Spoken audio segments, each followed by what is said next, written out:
Ana, Adriana. Ana, conversamos bastante por comentários. Beijão pra você. Di, tudo bem com você? Luana, Sagrado Masculino. Boa noite, meu querido.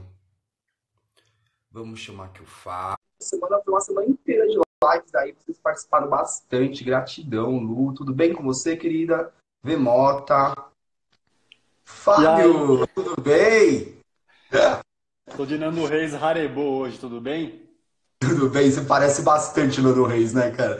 Martinha, beijão. Tami, beijão pra você, querida. Gente, boa noite também. Aí, para quem é do Pena de Coruja, do meu amigo Tiago.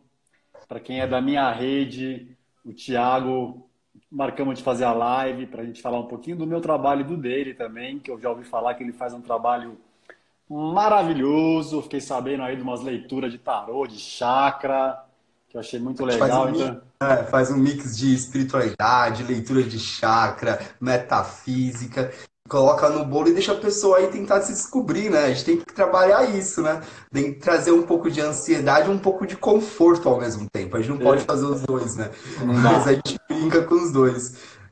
Expansão de consciência, né? Ouvi muito essa situação, essa citação essa semana. Expansão de consciência, acho que é a nova chave aí, né? Vamos expandir a consciência, vamos elevar nossa consciência.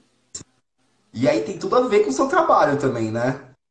Tudo a ver com o meu trabalho também, né? Muito mais, meu trabalho é muito focado nos homens, né? Eu faço também, eu fiz muito trabalho com homens e mulheres juntos. E esse ano eu estou sentindo de fazer muito mais com homens, né? Eu fiz alguns trabalhos com grupos mistos no começo, e aí de um tempo para cá estou fazendo só grupo de homens e é assim revolucionário quando a gente junta homens dentro de um ambiente seguro e que a gente possa se trabalhar juntos, né? Para mim, eu faço atendimento individual quando alguém pede, mas é muito excepcional, né? Eu sei que trabalho em grupo é, cara, assim, é salto quântico na jornada quando você realmente quando você aceita a proposta, confia, se joga, mesmo se der medo, né? E aí, sei lá, já foram mais de 600 homens nesses 2 anos e meio que eu estou fazendo, quase 3 anos, e eu sei que é um número pequeno, mas, tipo, hoje, cara, tem homens no Brasil inteiro fazendo trabalho com homens, então eu sou só um deles. E é isso aí, cara, a gente está vivendo uma revolução masculina. E eu queria Ainda, perguntar isso pra você. O que você acha dessa revolução masculina, na verdade? Você acha que é uma revolução forçada pela uma situação de um feminino que se transmutou e elevou e agora o homem tem que acompanhar? Ou você acha que o homem está realmente procurando uma nova era, buscando uma expansão de consciência? meu, sinceramente, eu acho que tem as duas coisas. Tipo assim, no meu trabalho tem muito homem que vem porque é mulher que pede, né? Tipo, não sei, eu não sei como que pede, mas eu imagino que às vezes rola uma pressãozinha, uma insistência, né? Porque as mulheres estão indo, né? Tipo, estão subindo a ladeira do autoconhecimento, da elevação da consciência. Os homens ainda estão muito mais devagar, mesmo com essa revolução que eu sei que está acontecendo. Então Está. tem homens que vêm porque a companheira, isso falando de casais heterossexual, porque meu trabalho é para homens assim, tiver pepina entre as pernas, ou mesmo os homens transexuais, né, para todos os tipos de, todas as possibilidades de homens. Eu, Hum. eu quero todos eles no meu trabalho, mas tem homens que vão porque eles, eu não sei se pode ser por uma influência de um inconsciente coletivo, por conta do feminismo, mas sei lá, na minha história eu comecei a me trabalhar com o que eu faço hoje em grupos, porque eu não aguentava mais uma vida só de baixos. Tipo, eu tenho tido altos e baixos na minha vida, né, nesses últimos anos. Só que, cara, antigamente era só baixos. Eu não tinha altos. Eu não tinha momentos bons. Então eu falo, beleza, assim, tipo assim, não tá o ideal, mas melhorou muito. Porque antigamente eram só baixos. Eu vivia só na depressão, na angústia, né, nos pensamentos de não querer viver. Enfim, né, a gente vai desenrolar mais Você passou hoje. por depressões profundas, realmente? Tiago, hoje, quando eu olho para trás, eu sei que eu tentei me suicidar algumas vezes. Aliás, para ser honesto, várias vezes, né, com relação ao uso compulsivo de drogas. Né, eu tô com 40 anos hoje E essa fase específica que eu tô falando foi há 20 anos, mais ou menos, quando eu tinha 20 e pouquinhos.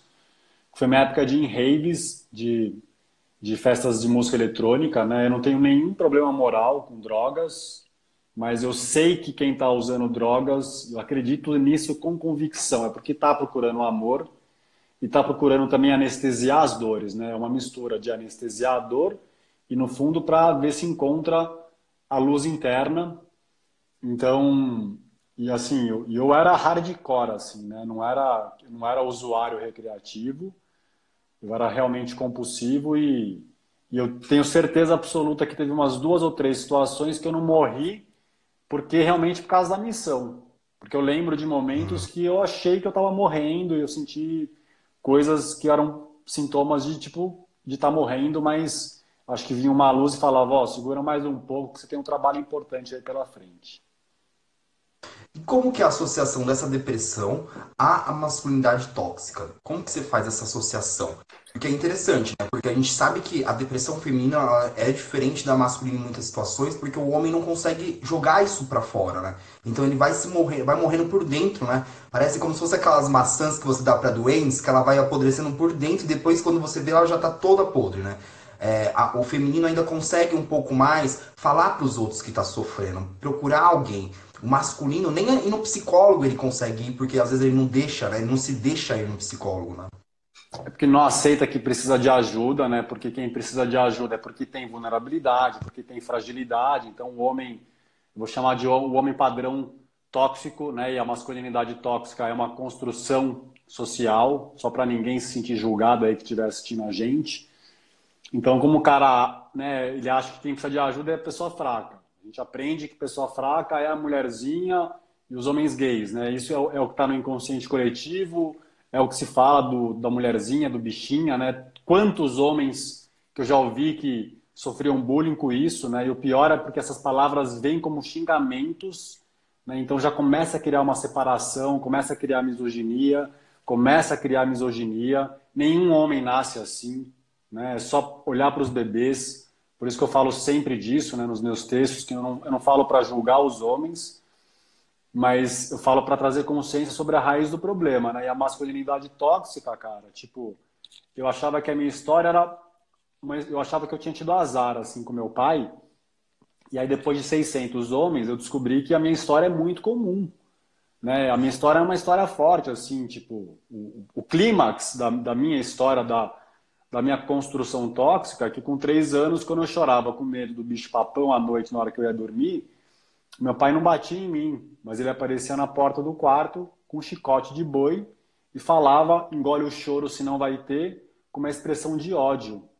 Eu fiz um vídeo recentemente no meu Instagram contando essa história, porque me caiu uma ficha que o chicote me assustava muito, né? Porque era aquela ameaça. Mas o que me assustava mais, eu via a energia de ódio no rosto dele, porque eu estava chorando com 3 anos, né? E, cara, isso aí acabou com o meu lado emocional por muitos anos, porque aí eu não parei de chorar, e aí, tipo assim, eu sentia medo do escuro. Aí meu pai me trancava num quarto escuro até eu parar de chorar. Isso acontecia. Então, sabe, eu fui vivendo essas coisas, aí eu comecei a reprimir completamente meu lado emocional, botei um sorriso constante no rosto e parei de expressar qualquer possibilidade de sentimento. Tanto sentimentos que a gente chama de negativos, né, tristeza, angústia, melancolia, ansiedade, como os sentimentos nobres, o afeto, a sensibilidade, a empatia, porque na hora que você trava o lado do sentimento, você trava tudo. Eu escrevo muito isso. Não dá para você querer sentir amor e empatia se você não puder sentir medo, se você não puder sentir carência, tristeza, né? Não puder pedir ajuda, né? O homem, eu até hoje tenho dificuldade de pedir ajuda, cara. De verdade, assim, porque eu me sinto um peso quando eu peço O uma seu ajuda para pai era alguém. muito machista no sentido geral, assim, então, né? Muito machista, né? E assim, a criação que ele teve, né, meu, também ele teve uma criação super dura com os meus avós que Sim, já a gente não pode, faleciam. gente, eu queria falar uma coisa que é importante, a gente não pode culpar nossos pais, a gente tem que pensar que nós somos filhos dos, de filhos, de filhos, de filhos, de filhos. Então isso não é que começou com o nosso pai, não começou ali, começou em as gerações passadas, né? A gente tem que entender aí que há muitos anos que a gente vem sofrendo desse processo. Então não é culpar o seu pai, é responsabilizar, sim, porque todo mundo tem responsabilidade em cima disso, e acima de tudo, tomar a responsabilidade de mudar isso daqui pra frente, né? Eu acho que o mais interessante é isso, é tomar a responsabilidade de mudar em você e mudar nas próximas gerações quando for acontecendo, com filhos, como exemplo, né? Porque por mais que seja o exemplo fala mais alto do que tudo, né? Super, meu. A gente aprende muito mais com aquilo que a gente vê do que com aquilo que a gente ouve, né? Então, e isso que você falou, eu falo bastante também, né? Assim, a gente não tem culpa do que a gente viveu na infância, mas a responsabilidade de mudança é nossa, porque ninguém pode mudar nada por nós. A mudança, ela depende exclusivamente de nós enquanto indivíduo e, obviamente, né, dos seres de luz, os seres espirituais que nos guiam. Mas esses seres, eles não conseguem fazer nada se a gente não der o primeiro passo. Porque, tipo assim, o cara que vai no meu trabalho, eu não estou curando ele. Eu estou dando um espaço para ele se curar. Junto com quem faz a cura é isso, é o indivíduo que se abre para receber, junto com os manos e as manas, né, dos ascensionados, Jesus Cristo, Buda e todos os etcéteras, né? Mas, cara, o curador no fundo é isso, né? Ele ajuda uma pessoa a seguir um caminho que está funcionando para mim, por exemplo. Então, eu tenho um caminho que está me ajudando a mudar minha sexualidade, meu lado emocional. E aí eu compartilho o que eu estou fazendo nos grupos, e aí quem quiser faz. Eu não obrigo ninguém a fazer nada, entendeu? Então, é isso que eu falo, é individual, cara. E o trabalho em grupo é muito lindo, porque potencializa, né? Porque cada história que um cara conta, as histórias são muito parecidas, sabe, Thiago? Então é isso, né? Dá um alento, porque você começa a perceber que não é só você que viveu, tipo, abuso sexual na infância. Todos os grupos que eu fiz de mulheres e homens, sem exceção, eu ouvi mais casos de homem que sofreu abuso sexual na infância do que mulher. E todos eles falaram que nunca tinha falado isso para ninguém. Tipo, e aí a gente entende um pouco do porquê que o homem, a cada 100 suicídios, 80 é de homem. Por que está Isso é um número crescendo tanto? assustador. Isso é um número assustador. É um número muito assustador. E o conceito também das pessoas que atiram no texto, você coloca isso muitas vezes nos seus textos, né? As pessoas que vão lá matar, fazer matança em grupo, normalmente são homens, não tem mulheres nesse caso, né? Eu vi aquele documentário que até eu coloquei hoje nos destaques do meu Stories, do meu Instagram. Eu deixei dois documentários lá. Um é o The Mask e o Live In, que eu assisti 9 vezes. E o outro é o Silêncio dos Homens, que eu fui o anfitrião, um dos anfitriões do lançamento que teve ontem, que é do Instagram o Papo de Homem. E Que é um no The Instagram Mask, ótimo, né? Vamos o divulgar que os Instagram caras são geniais, cara. super lindo, o trabalho do Guilherme Valadares. E lá no Instagram, no documentário The Mask e o Livino, os dois são maravilhosos, né? Que o Silêncio dos Homens eu conheci ontem. O The Mask e o Livino eu conheci há 2 anos e meio e eu assisti 9 vezes, porque foi tão curador para mim, cara, né? Eu escrevi hoje no meu Stories, eu não concebia a possibilidade de ter um filho homem. Tamanha era a minha referência negativa de masculino por causa do meu pai e de mim mesmo, né? De tudo que eu absorvi do meu pai, que me machucava muito saber que eu tinha tanta toxicidade. E nesse documentário ele fala várias estatísticas, né, como a dos suicídios e essa dos tiroteios em escola americana, que é sempre menino. E geralmente é menino, não é homem. É criança, né? Tipo, é moleque de 10 anos, de 12 anos, de 13 anos. Não é os caras que já cresceram então de barba e que também ficam tóxicos. A gente está falando de crianças, de jovens e de adolescentes que estão chegando, né? Eu sinto que está vindo cada vez mais gerações de almas mais sensíveis para a gente fazer essa mudança no planeta Terra. E essas almas, quando elas sofrem essa repressão emocional que a gente sofreu, ou bullying na escola, que no fundo é repressão também, elas não aguentam e, cara, sai de linha a cabeça, assim. Pira, pira. E tem uma situação, inclusive, de. Cleiton, beijão pra você, querido. A Ana tá falando aqui que ela teve um problema, uma situação com o filho dela. Meu filho sempre foi muito sensível. Nos últimos tempos, os colegas de escola chegaram a duvidar da masculinidade dele, inclusive ele mesmo, de tanto falarem para ele. Meu filho se acha diferente. Eu disse que ele não precisa seguir regras para se sentir homem. E aí, você tem o que pra falar pra Ana? Inclusive o texto postado ontem foi perfeito. Acho que é bem isso mesmo, né? Não tem, a gente tem que sair dos padrões, né?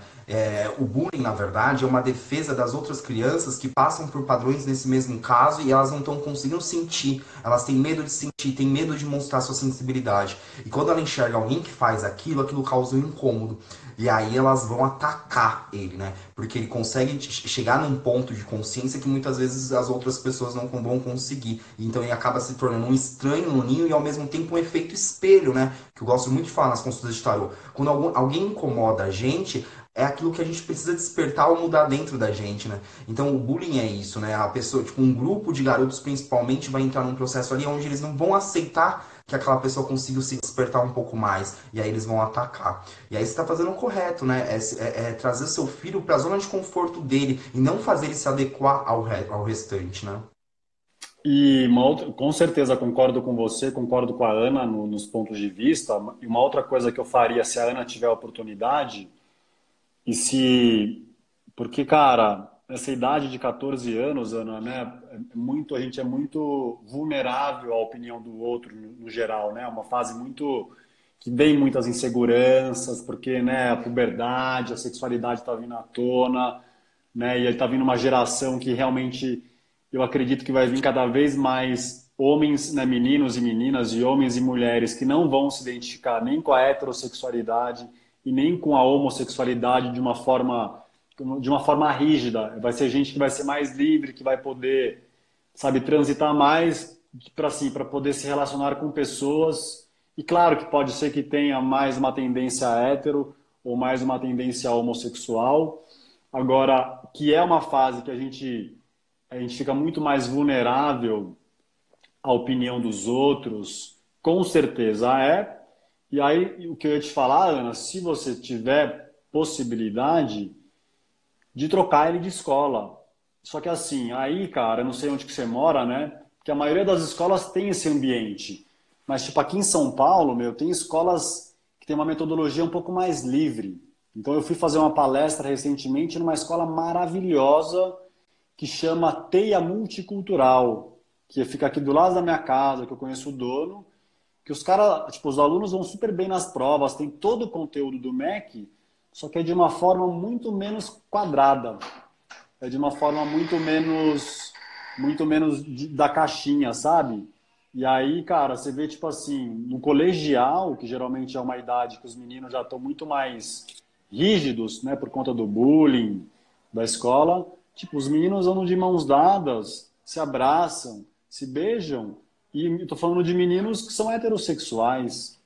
Então, tem escolas que estão trazendo já uma metodologia, porque por mais que a Ana fale isso, com certeza a influência, né, a opinião da mãe influencia, só que se o cara tá o dia inteiro numa escola que ele fica passando por esse bullying, é muito pouco provável que ele não vai mudar o comportamento dele para conseguir ser aceito no grupo de amigos.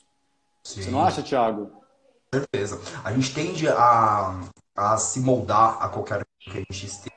Isso é o tempo todo, né? Quando a gente passa por uma idade adulta, mesmo na idade adulta, é difícil a gente conseguir. Tô falando adulto assim, tô falando de próximo de 30 anos. Quando a gente tá num meio tóxico, é difícil a gente se isolar totalmente e manter a integridade nossa, no nosso ser. A gente vai tentar se moldar ao restante. E aí, no processo aí dos 14 até os 25 anos, as pessoas ainda se estão tentando buscar o seu ego, entender e compreender o que é o seu ego. E aí fica muito mutável pelo que os outros falam, entendeu? É um processo difícil, não é uma coisa simples, não é uma coisa que vai se resolver, mas ter apoio, dar apoio, isso é fundamental. Mas o que ele falou é engraçado, isso eu não conhecia as escolas assim, e eu acho que todas as escolas deveriam ser assim, né? Estimular a verdade do aluno e não necessariamente o que é padrão hoje em dia, né? É muito difícil viver esse padrão assim do que é certo, do macho, fêmea e só isso, né? Definido por uma sociedade que não sabe direito o que é mais isso.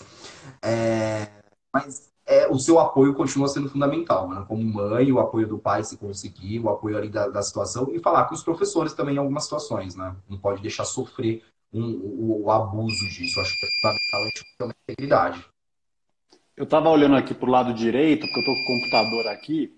Eu estava procurando um texto que eu postei ontem. Eu não sei se a Ana estava falando desse texto, e não é, obviamente, para assustar você, Ana, mas que traz uma estatística da Organização Mundial de Saúde, que fala que de 2000 a 2015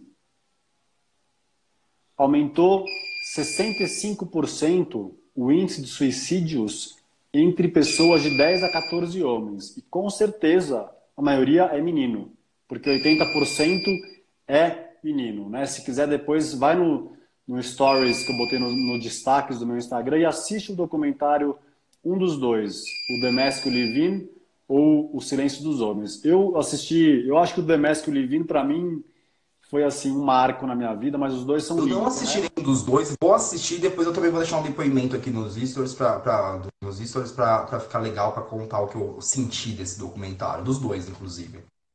Sim, é muito lindo, cara, porque, sim, né, falando de uma forma geral, primeiro os documentários eles trazem consciência sobre isso, né, como a masculinidade tóxica é uma construção social, né, e porque tem crenças de que o homem não sente nada, né, tem mulher, inclusive a Helena, que é minha companheira, ela já falou pra mim que ela era uma dessas mulheres que achava que o homem não sente nada. E a mulher que acha que o homem não sente nada, ela enlouquece no sentido de ter raiva do homem, porque ela está lá com um monte de questão. Muitas das questões estão relacionadas com a toxicidade de outros homens, do namorado, do marido, do irmão, do pai, do chefe. E ela ainda acha que todos esses homens estão felizes e bem resolvidos. Então, assim, é uma piração. Só que os homens. E é por isso que eu sempre bato, cara, nessas estatísticas. Não é para ficar comparando quem sofre mais, mas é para trazer luz para esse universo dos homens, que eu sei que pouca gente conhece. Eu me sinto um privilegiado de ter conseguido abrir um campo de confiança com os homens. E aí é para trazer luz. Ó, não tá tudo bem, não. Os homens não estão bem resolvidos, é suicídio pra caramba, tem um monte de coisa acontecendo. Então, trazer essas informações, primeiro assim, mostra qual é o caminho para a gente construir uma masculinidade saudável e, ao mesmo tempo, começa a criar um sentimento de empatia e de compaixão no ar, ao invés de raiva, porque as mulheres, né, para mim, elas... Cara, eu sou um admirador do feminino, não só das mulheres, né, assim... E as mulheres, no geral, têm o feminino, né, esse lado mais sensível, mais aflorado, como também homens héteros têm e muitos homens gays têm, né? E na minha vida pessoal, cara, eu só, tipo, falando de homens, eu só ando com, não, praticamente só ando com homens que têm um lado feminino aflorado, independente de qualquer outra coisa. Para mim é importante que sejam homens que estão, no mínimo, abertos para o lado feminino, para o lado da sensibilidade, do afeto, para poder abraçar o cara e encostar o quadril no quadril dele, porque até isso os homens não conseguem fazer. O cara, às vezes eu brinco em Dá aquele trabalho, abraço mais curvado, né? põe o bumbum para Tá, trás, é verdade, tem, isso é porque verdade, é verdade. tem medo de encostar o pipi com o pipi e dar algum tremelique. Então, fica ali com o bumbum para trás e, cara, é muito peso, né, Falou esse uma coisa que é universo. engraçada, assim, que eu acho bem fundamental. A gente tem que entender que todo homem tem um feminino e um masculino dentro, né? Independente do sexo que ele nasceu, ele vai ter um masculino dentro, vai ter um feminino dentro. Assim como toda mulher tem um masculino dentro e um feminino dentro. E quando a gente fala de um masculino saudável, a gente também tem que pensar que as mulheres têm que curar o masculino dentro dela saudável. Porque muitas vezes ela tá com o masculino também tóxico dentro dela. Entendeu? Então, assim, muitas mães tem muitas mães que tem uma mulher que tem um filho de 1 ano, tem que pensar nisso também. Não é só o pai que tem que curar esse masculino. A mulher tem que curar esse masculino dela também que tá tóxico. Que ela vem de uma sociedade que a sociedade tá intoxicada com esse masculino, né? Não, eu vou dar um exemplo besta, assim, né? Ontem eu fui um dos anfitriões do documentário do Papo de Homem, e aí tinha umas 15 pessoas aqui em São Paulo, na Vila Madalena, e no final a Helena, que é a minha companheira, que você conhece, as bem-amadas, As ela, bem-amadas, a gente faz lives todas as terças aqui, gente, eu e a Helena. que é uma flor, né? Uma delícia de ser humano. E aí, na fala Ama. dela, ela demonstrou um pouco dessas crenças machistas que ela estava falando de mim pro grupo, assim, que como é legal, porque eu lavo a louça, porque eu faço comida, porque eu ajudo a lavar a roupa. E ela falou, e aí, nossa, eu tava agradecendo porque ele me ajuda. E aí eu falei, cara, eu não te ajudo. A responsabilidade é nossa. Só dela Responsabilidade. pensar que eu tô ajudando, só dela pensar que eu tô ajudando ela, já traz um pouco desse peso, sabe? Que é um machismo ali, né? Suave, não é uma coisa agressiva, mas de achar que isso é coisa de mulher, que as tarefas domésticas são coisa da mulher e o homem que faz tá ajudando. É igual quando um pai às vezes está com uma criança e eu vi uma história que era assim, um pai estava com um bebê no colo numa praça e aí alguém perguntou: "E aí, cara, tá de babá hoje?" Tipo assim, não, tô de pai, cara. Pai, né? Pai é pai, não é só na hora de fazer a relação sexual. Então, é pai, né? Tipo, é isso, né? Pai é Tem pai, coisas integral. é o tempo inteiro, desde que concebeu, na gestação e durante a vida, né? Sim. Eu queria falar uma coisa que eu acho que é importante. Eu pego muito na consulta de tarô. Os homens normalmente vêm para consulta de tarô para resolver suas situações financeiras e de trabalho, né, profissional. E aí a toxicidade masculina é muito forte nessa parte. Porque acontece, cai sobre o homem uma responsabilidade de ser bem-sucedido. O homem tem uma obrigação de ser bem-sucedido.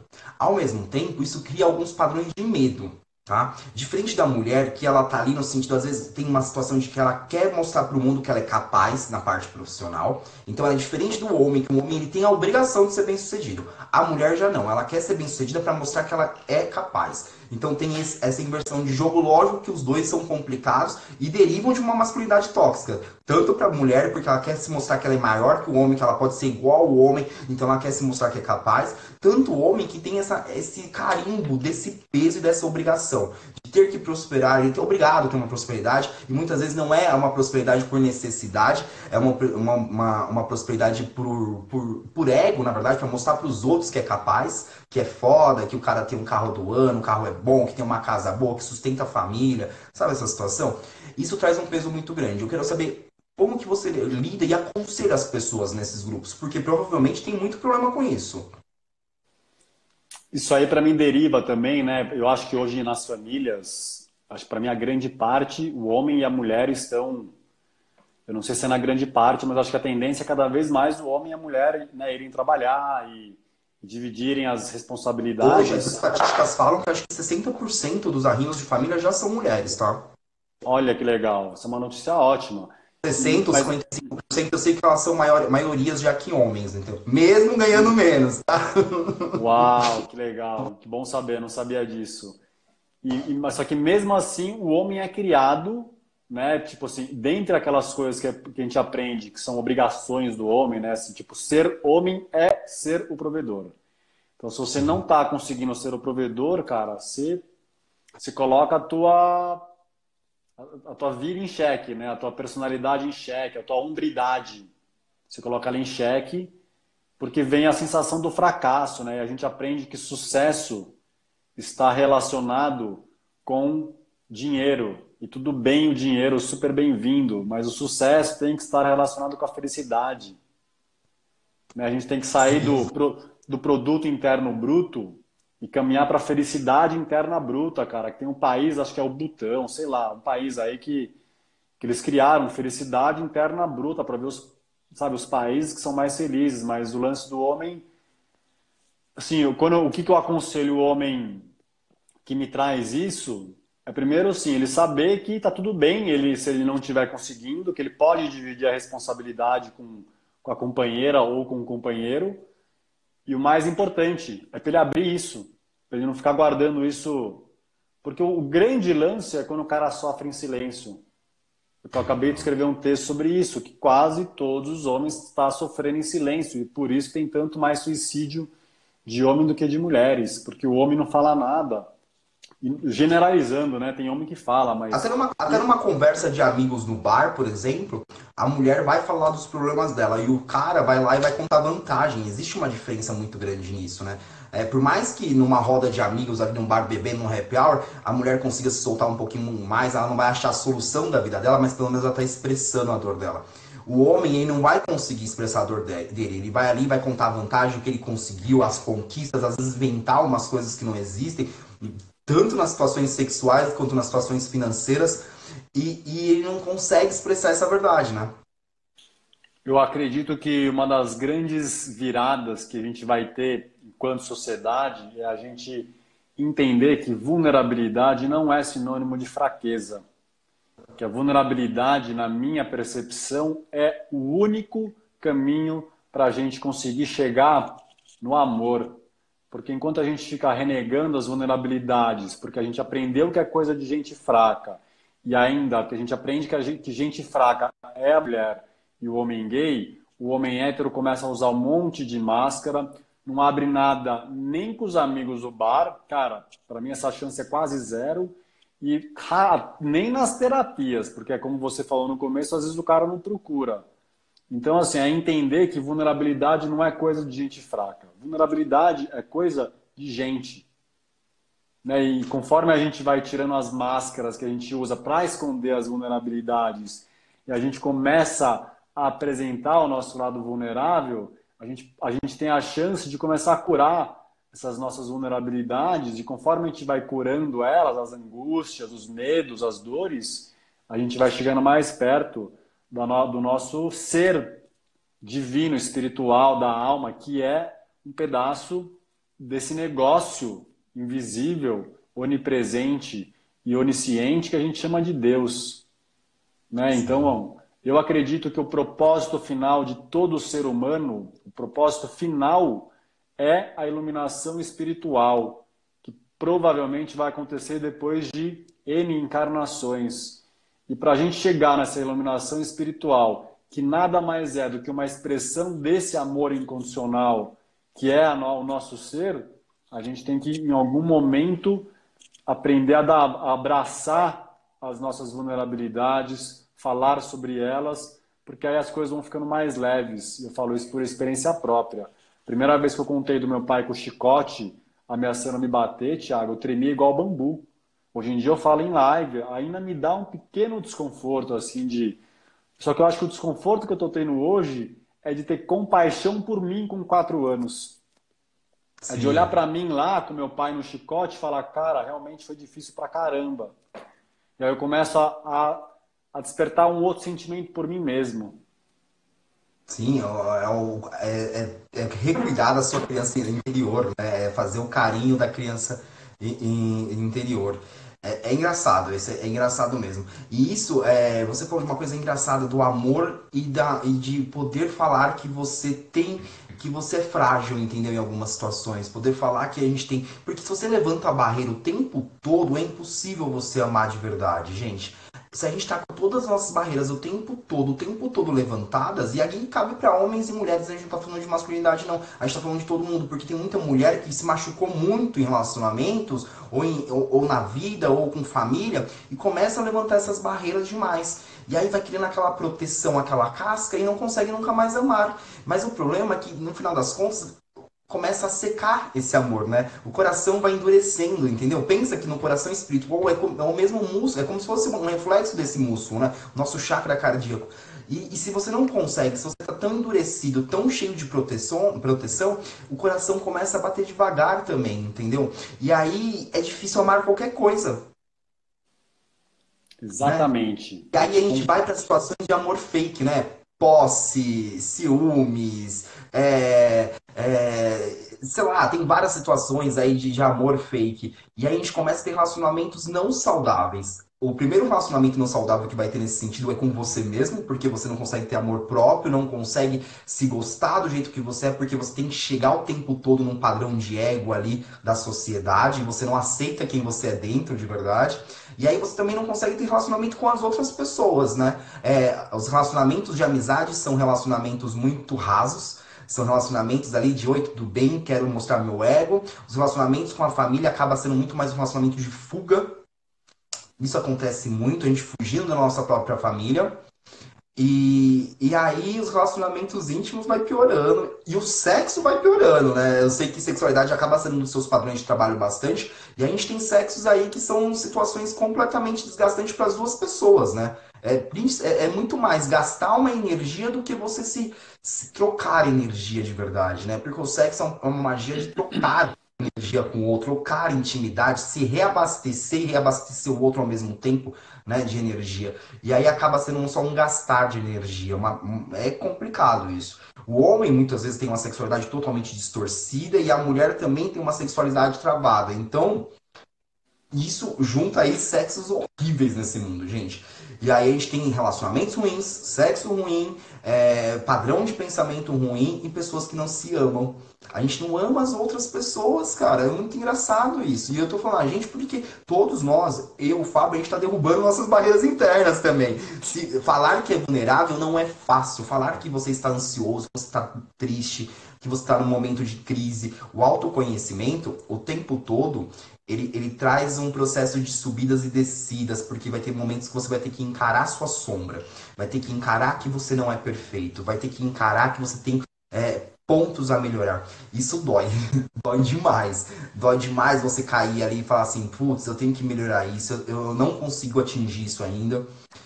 E aí é a necessidade de você ter apoio e buscar apoio, né? Eu, como terapeuta, eu preciso ter outros terapeutas agora para passar, porque senão eu surto. Eu preciso de outra pessoa para me atender. E toda pessoa precisa de uma outra pessoa para ajudar, para ouvir, para falar assim, apontar o dedo na ferida, às vezes falar assim, você tá vendo que aqui tá doendo? Não é aqui, não é ali. Tem que apontar, né? Eu também tô com um terapeuta aqui em São Paulo que me atende, com o trabalho que eu faço em outras pessoas, que são esses trabalhos de respiração. Mas é exatamente isso, cara. Eu tô com um ritmo de trabalho frenético, como a gente falou no WhatsApp, cara. Semana passada, nessa e a próxima, meu ritmo já é acelerado. E nessas 3 semanas, tá assim, tipo, surtado no giraia de coisas a fazer. Então começa a acumular coisa, aí me dá umas angústias de vez em quando. E aí eu falei com um amigo meu, falou, cara, me atende aí, vamos fazer um bem bolado.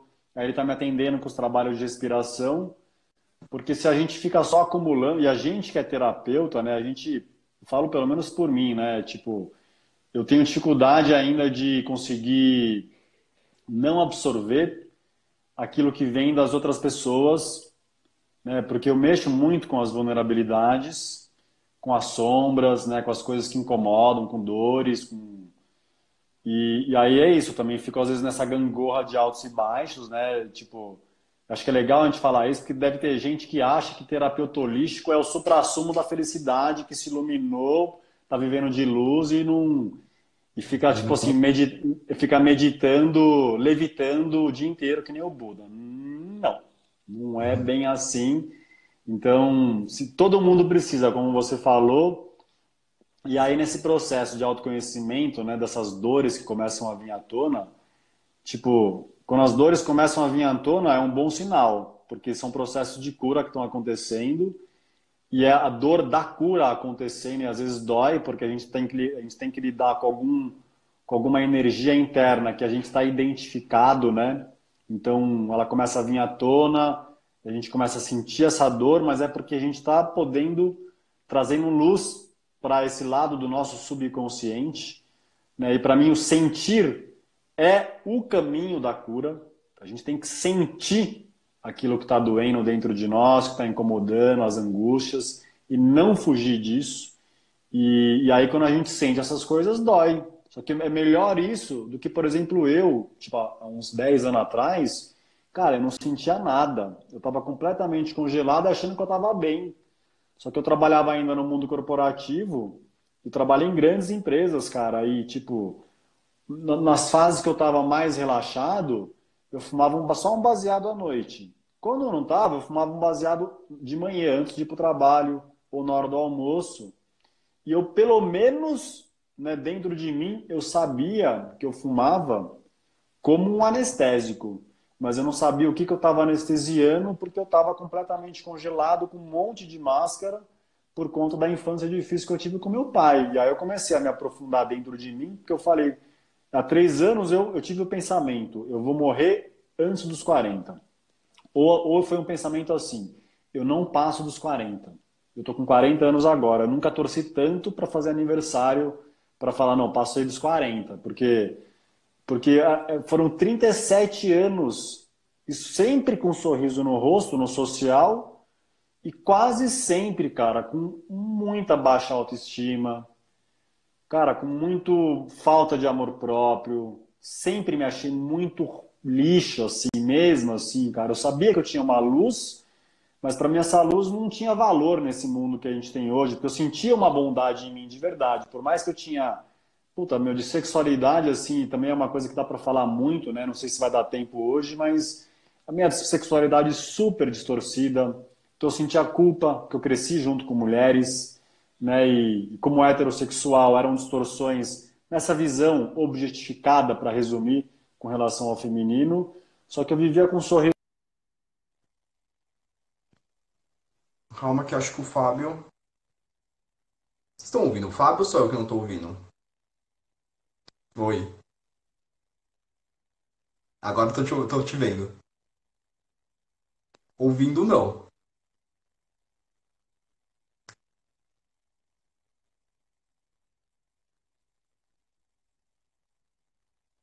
Fala, fala. Fala não? Tá me ouvindo? Você tá me ouvindo ou não?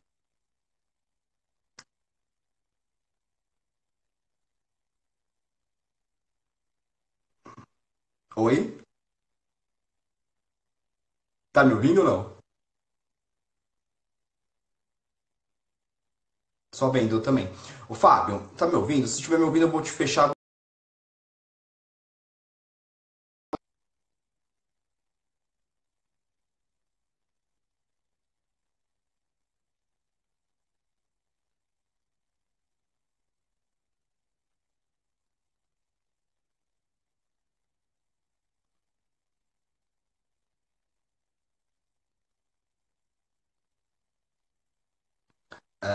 Calma aí, gente. Também tava sem som pra mim. Eu removi ele, vamos ver o que vai acontecer.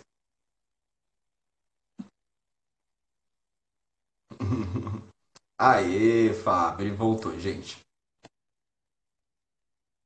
Tô te adicionando, Fábio.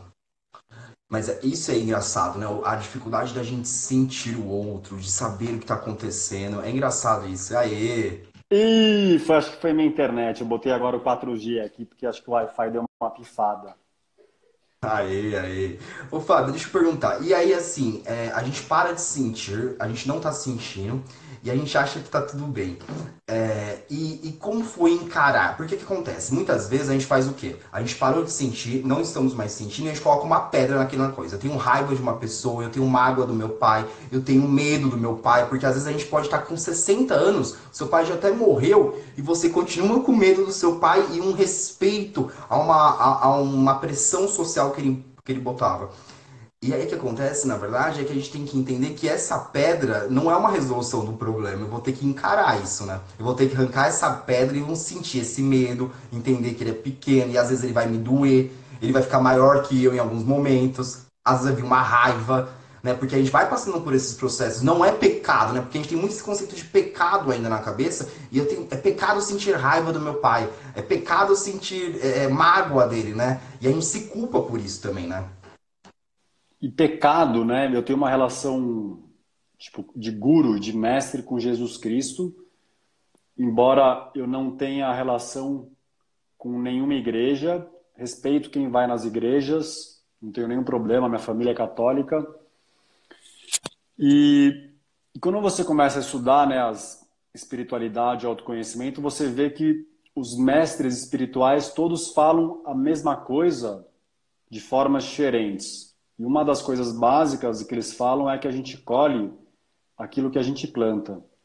Então, o processo de autoconhecimento envolve também a gente, né, não só de uma forma mental, mas dentro de nós, a gente saindo desse lugar da vítima, a gente saber que a gente é responsável por absolutamente tudo que acontece nas nossas vidas. Então, eu tive uma infância muito difícil, fiquei muito tempo culpando meu pai. Eu tive um abuso sexual leve, não foi uma coisa absurda, mas fiquei culpando, com raiva dessa mulher que ainda me incomoda quando eu lembro. E mas eu percebo que conforme eu vou me aprofundando no autoconhecimento, na espiritualidade, eu vou conseguindo assim, de vez em quando vira uma chave. Então, tipo, meu pai de verdade, até dezembro de 2016, os meus sentimentos por ele eram medo na infância, e depois eu comecei a oscilar na vida adulta, pena ou raiva, pena ou raiva. Pena porque ele se ferrou e raiva porque quando eu lembrava da minha infância. E aí um dia, tipo, né, eu fiz muito trabalho assim de retiro, de processos de limpeza, de jejum, de silêncio. E um pouco depois de dos meus um retiro que eu fiz há 3 anos, em 2016, uns 6 meses depois, eu estava na minha casa em Florianópolis e, cara, tive insight mesmo, assim, insight divino, que entrou pelo meu topo da cabeça e desceu em todos os níveis. E aí veio uma frase: você precisava viver o que você viveu com seu pai na sua infância para se despertar para o teu propósito. Cara, tipo assim, não foi uma coisa que eu fiquei pensando. Naquele momento, nessa fração de segundos que eu entendi que montou esse quebra-cabeça, que encaixou essa peça, porque tem coisa no meu pai que ainda me incomoda. Mas essa que era o maior incômodo, quando eu entendi que eu só comecei a trabalhar com homens porque eu era muito tóxico e não queria mais ser, e eu era muito tóxico pelo que meu pai me fez na infância. Então, na hora que eu montei o quebra-cabeça, que eu precisei viver aquele inferno para descobrir o meu propósito, que mudou completamente a minha vida, te juro por Deus, uma fração de segundos que veio essa informação, cara, na hora eu falei, acabou. Agora eu sou amigo do meu pai. Vou ter uma relação com ele que não, eu não sei se é de pai e filho, cara. Eu não sei muito, assim, porque eu acho que eu nunca tive uma relação normal dessa, mas pelo menos é uma relação fraternal, que tem uns incômodos leves, mas leves, perto de antes, porque eu carregava muito peso mesmo da relação com ele. E é um trabalho constante, né? É o desenvolver. São dois sentimentos super complicados, né? De raiva e pena ao mesmo tempo, para desenvolver a compaixão, né? A transição é conseguir chegar nesse nível de compaixão, né? O incômodo pode acontecer o tempo todo, principalmente com o pai, porque tem muita coisa que provavelmente você ainda tem um efeito espelho, né? Você ainda tem muito dele que você não queria ter em algumas situações, né? E isso vai te despertar o incômodo. E aí você vai modificando. E quando você vai curando essas situações em você, esse incômodo vai diminuindo naturalmente também, né? Mas o ruim é curar, né? O difícil é você pegar esses pontinhos, que normalmente é o que ficou ali, é o mais difícil também, né? Tipo assim, a única coisa que me incomoda no meu pai hoje, e que eu sei racionalmente que está em mim, só que eu ainda não estou harmonizado com isso, é carência afetiva. Então, tipo, quando às vezes meu pai ele manda umas mensagens de WhatsApp, ele diminuiu porque eu falei para ele que não estava me fazendo bem, né? Mas aí era assim, ele mandava uma mensagem de WhatsApp, cara, minha vida é muito louca. Às vezes eu demoro algumas horas ou até um dia para responder, aí passa 10 minutos, ele manda lá 3 interrogações. Aí passa mais 5 minutos, 5 interrogações. Cara, eu ficava louco, porque a pessoa tá puxando a minha energia. Eu sinto a minha energia cair, porque eu ainda não aprendi como que eu me protejo. E o fundo disso é uma carência afetiva dele. E eu sei que é o reflexo da minha, e eu sei que me incomoda, porque eu ainda não aceito a minha própria carência afetiva nos níveis mais profundos. Eu posso falar que eu aceito conscientemente, mas é o que você falou. Quando incomoda alguma coisa no outro, é porque está refletindo alguma coisa nossa que a gente ainda não aceitou, que está reprimido, né? Aquela frase que eu adoro do Freud: quando Pedro fala de Paulo, sabemos mais de Pedro do que de Paulo. Que essa frase para mim é genial. Tradicional e é genial, né? É a verdade, né? Toda vez que alguém chega e fala assim, eu tô com um problema com tal pessoa, e começa a falar, eu começo a perguntar a descrição dos problemas, depois a gente retorna a isso e faz o trabalho de se colocar no lugar da pessoa, né? O processo empático. Aí a pessoa fala, nossa, eu não consegui enxergar isso, né? E aí dói mais. Tem pessoa que sai chorando quando faz esse processo empático. Porque ela fala assim, eu não acredito que eu sou igual nesse sentido, eu não acredito que eu sou... A pessoa não consegue acreditar. Ela passa quase por um processo de luto do próprio ego, né? Mata o próprio ego para depois renascer e entender que ela também tem aquelas sombras, né? É doído isso, viu, gente? Vocês acham que consulta de tarô só é felicidade? Vou saber que vou casar e ter filhos? Tem muita gente que sai chorando, viu? Não, é doído exatamente por isso, porque a gente tem essa situação muito difícil. E eu acho engraçado, eu tenho uma dificuldade de sentir muitas vezes também, mas de ter afetividade. Eu não sou uma pessoa muito afetiva. E eu venho desenvolvendo isso, tipo, me abrindo, arrancando essas paredes também. Porque eu sempre fui, criei uma proteção, estou bem aqui dentro da minha torre, entendeu? Até consigo me olhar e me machucar e chorar, voltar, mas normalmente não consigo ser muito afetivo. E a gente, como terapeuta, às vezes a gente fica pouco afetivo, porque a gente acaba tendo muitas pessoas passando, vai, 5, 6 pessoas por dia. Então o nosso processo empático é interessante, mas a gente acaba não se penalizando, não trabalhando o sentimental demais. Né? A gente vira um pouco médico das emoções das outras pessoas, no sentido que às vezes a gente vai atendendo e pra gente não dói, assim. E a gente tem que buscar essa sensibilidade, sim, né? Porque o outro é um ser humano e ele precisa de aconchego. Então a gente tem que ir trazendo isso, sim. Mas ultimamente eu venho trabalhando, faz uns 2 meses que eu venho trabalhando nesse sentido de me abrir, de falar, poder falar pro outro, aceitar a ser frágil, na verdade. Acho que mostrar fragilidades é uma dificuldade minha e eu venho falando sobre isso. E eu acho engraçado que quando a gente começa a fazer isso, as pessoas também começam a mostrar suas fragilidades. É um efeito muito legal, porque começa, tipo, aquela coisa de você jogar uma pedra no lago e as ondas vão indo, entendeu? Porque você fala de uma fragilidade sua, a outra pessoa vai lá e também vai começar a saber que pode te contar a fragilidade, que você não vai atacar ela, entendeu?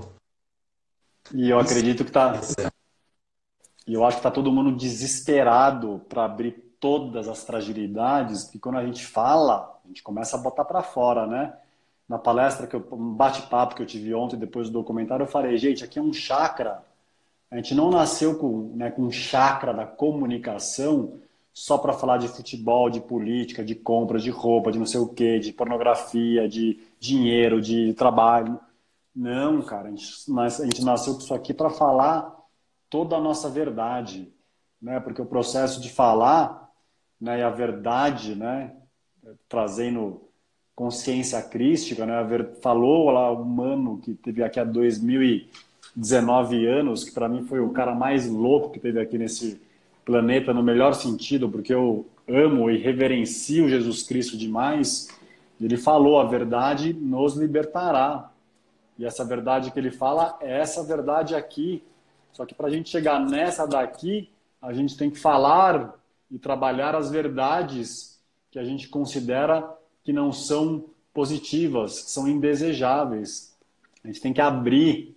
E isso é o que gera a verdadeira intimidade, cara. Tipo, nos trabalhos com homens ou trabalhos com grupos mistos, com homens e mulheres, as pessoas acabam se conhecendo num nível que tem cara, às vezes, de 60, 70 anos, que conhece lá um grupo de 10, 15 pessoas, homens ou homens e mulheres, que ele nunca conheceu nenhuma, isso em 4 dias ou num retiro, que nunca, um cara ele fala, nossa, eu estou conhecendo gente aqui numa profundidade que eu nunca conheci nem minha esposa, nem meu marido, nem ninguém, nunca conheci.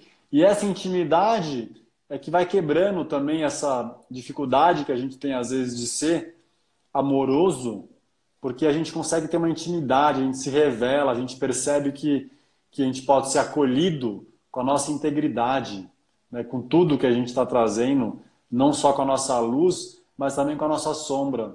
E aí geram relações que são maravilhosas, né? Eu tenho amigos e amigas, obviamente, também, com relações de 2, 3 anos que eu falo, cara, eu tenho um amigo meu de 25 anos, de 20 anos, de 15 anos, que não sei nada. E tá tudo bem, eu gosto do cara, tenho um maior carinho. Mas assim, eu quero estar com as pessoas que eu conheço por inteiro. E não que eu conheço só Sim, pela senão você metade. é aquela coisa que eu falei, relações rasas o tempo todo, né? E uma relação rasa, quando a gente começa a trazer uma profundidade pra gente, ela não traz nenhum tipo de satisfação, na verdade, né? Acaba sendo uma obrigação em vez de uma satisfação. É engraçado que quando você começa a trazer uma profundidade pro seu dia a dia e pra sua alma e pras pessoas, para relações, aquilo que não é muito raso, você fala assim, nossa, eu vou ter que fazer. Aí você começa a cortar, porque a gente, como espiritualistas, tudo aquilo que a gente tem que, a gente começa a não fazer. E aí é por isso que a gente dá uma afastada de algumas pessoas, porque a gente não tem muito saco, né? Espiritualista entra num contexto que é o que a gente tem que começar a pensar. Toda vez que você acordar, você fala assim, nossa, eu tenho que fazer isso. Aí você fala assim, será que eu tenho que fazer isso ou eu tô fazendo porque é bom pra mim? Ou tô fazendo porque é importante, ou porque eu vou aprender alguma coisa? Mas tenho que fazer, então tá na hora de você mudar seu padrão e começar a direcionar a sua vida para uma situação onde te traga mais harmonia e mais complemento, né? E aí, quando você tem relações rasas, aí você fala assim, eu tenho que ir naquele aniversário? Será que eu tenho que ir mesmo? E aí isso vai distanciando um pouco, né? Porque as relações verdadeiras, quando você chega, senta e bate um papo de verdade, conversando quem você é, aí a outra pessoa conversa e a coisa vai fluindo de uma maneira diferente, aí você quer sempre conversas daquele jeito, né? Nossa, você começa. E é isso aí, né? Tipo, eu fui mudando as minhas turmas de amigos de uma forma natural. Meus amigos antigos continuam sendo amigos meus, mas hoje eu acabo andando só. É a lei da atração também, né? O universo ele vai fazendo as mudanças que a gente, né? Que a gente precisa viver pelo nosso karma, né? Para a gente poder seguir a nossa própria evolução. Então, hoje é isso que eu te falei, assim, a minha turma de amigos hoje, cara, é de gente que eu conheci só dos últimos 10 anos para cá. Foi quando eu entrei na espiritualidade e no autoconhecimento. Eu tenho enormes amigos da faculdade que de vez em quando eu vou ver porque eu amo eles. Mas diminuiu muito o ritmo. Eu quero estar com os caras que estão vibrando, falando de amigos homens, que estão vibrando num estilo de pensamento mais parecido com o meu, que é o pensamento de falar assim, cara, a gente está, tipo, falando do tema, né, para resumir, a gente está tóxico. Sim. Vamos se resolver? Vamos se resolver. Então, beleza, meu. Vamos andar junto, vamos se resolver junto, cada um com a sua ferramenta. Ou é yoga, é tarô, é respiração, tipo, apometria, tem um monte de coisa. Cada um com a sua ferramenta, mas gente que está aberta para evoluir na prática. Não só que está num discurso de quero ser melhor, mas que está realmente se abrindo para trabalhos de autoconhecimento, de espiritualidade, porque para mim é o único caminho que existe para a nossa cura nos níveis mais profundos é a espiritualidade e autoconhecimento, que são sinônimos, né? Autoconhecimento e espiritualidade, no fundo, é a mesma coisa. E não tem nada a ver com religião, hein, gente? Tem a ver com espiritualidade. Se espiritualizar não tem a ver com religião. Não importa a religião que a pessoa seja, se ela quer ou não quer ter uma religião. Espiritual... Às vezes, muita gente que vai, tem uma religião e vai todo dia na religião, ela não está espiritualizada, ela só está doutrinada. É diferente uma coisa da outra.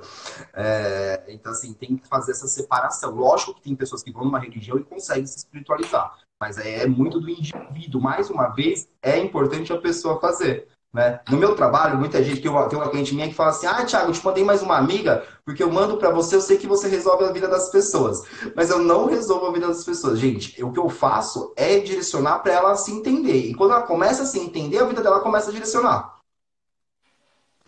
Entendeu? O máximo que eu vou fazer ali é que o tarô, como é uma das ferramentas que eu mais trabalho, ele é um espelho do inconsciente da pessoa. Então, quando ele espelha muita coisa que você não quer ver, então a sua vida vai começar a direcionar, porque você começa a se encarar de verdade. Quem é você? Mesmo sendo positivo, às vezes a pessoa só vai aceitar quem ela é numa situação ali que tá doendo, daqui 3 sessões, porque ela fala assim, não, não concordo com isso, não concordo com isso. Aí depois ela fala, eu concordo agora eu entendi o que que é. Entendeu? Então, assim, na verdade não sou eu que estou ajeitando, não é a yoga que vai ajeitar a sua vida, é você que vai ajeitar a sua vida. Existem ferramentas, e as ferramentas estão aí. Mas quem faz é você. E aí alguém perguntou se nós estamos na era da consciência. Estamos na era da consciência, sim. Nós saímos da era de peixes, onde todo mundo vivia no coletivo. Nós estamos agora na era de aquário, onde a individualidade é importante. E aí sim o autoconhecimento toma um pouco mais de posse e a expansão de consciência acontece. Esperamos, Tipo, né? Assim esperamos. saindo da era do ter e caminhando para a era do ser, né? De nada contra ter, né, gente? É isso, tá tudo bem ter dinheiro, lindo, a prosperidade financeira é linda, mas assim, o foco principal tem que ser o ser, porque o ser é sinônimo de felicidade, né? Tem muita meditação da Índia que tem um mantra que fica repetindo às vezes, né, como se repetem mantras, que fica falando assim: Soham, Soham, Soham. Soham significa eu sou. Cara, para eu entender o que essa frase significava, num nível um pouquinho profundo, porque eu não fui muito profundo nela, porque pensava assim, mas eu sou o quê? Como assim só eu sou, né? Eu aprendi na escola que o verbo ser tem que ter depois de um complemento, né? Não pode ser só eu sou. Tem que falar eu sou alguma coisa. E aí uma hora eu entendi que esse sou é como se fosse a conjunção do verbo ser com o substantivo ser, né? Do ser de essência, do espírito, né? Então, eu acho que a gente está realmente num caminho de expansão de consciência para que a raça humana não seja extinta. É por isso que Sim. tem tanta gente despertando, porque quer queira, quer não queira, a gente ainda está destruindo as florestas, mas eu sinto que o despertar da consciência ele está numa velocidade muito grande. Eu acredito, né? Eu tenho o meu lado otimista, tenho às vezes um pouco de medo, eu oscilo, mas o que reverbera mais profundo é a confiança de que a gente está vivendo uma virada Tá vendo? e os Todo homens mundo agora vê. acordando. Cada vez mais eu vejo isso, pelo menos. Eu vejo as pessoas procurando. Lógico que a gente não sabe aonde nós vamos chegar, mas aqui a gente está procurando uma evolução e está. Fábio, Exatamente. fala aí que você vai ter um grupo agora, não vai? Eu vou ter um grupo em São Paulo que começa quinta-feira que vem. São 4 encontros. E depois São José dos Campos também e Brasília. Vão ser meus próximos trabalhos. Gente, vamos procurar, faz os maridos irem, se vocês, se for mulher, faz os maridos irem, porque melhora a relação de vocês num contexto geral. Acho que é interessante isso, né? Você manda o marido para uma dessa e a relação muda, né? Vem com uma relação nova aí, vem com uma paternidade diferente, vem com uma mudança, e expandindo a consciência desses homens, com certeza a gente vai melhorar o meio ambiente que eles vivem, né? Exatamente. É preciso a gente ter uma nova geração de homens livres, libertos, em vez de cheios de tabus e regras, né? Exatamente, irmão. Gente, sigam o Fábio. Ele vai para uma live agora com o meu grande irmão aí, meu amigo Vitor do Aprimoramento Moral. Então, entre no Aprimoramento Moral ou no Instagram do Fábio, que ele vai estar lá, tá? Quando vai ser em São José dos Campos, Fábio? Vai ser na sexta-feira. Sexta-feira que vem, dia 6 de setembro. Quem quiser, só me escreve que eu mando as informações. Fechou, fechou, gente. Beijão. Quem quer marcar consulta comigo é só entrar em contato aqui no Instagram. Fábio, beijo no Beijo, irmão. coração. Obrigado pelo espaço. Gratidão. Gratidão a você, mano. Felicidade sempre, gente. Show a Harmonia pra todo nós. mundo. Beijão. Beijão.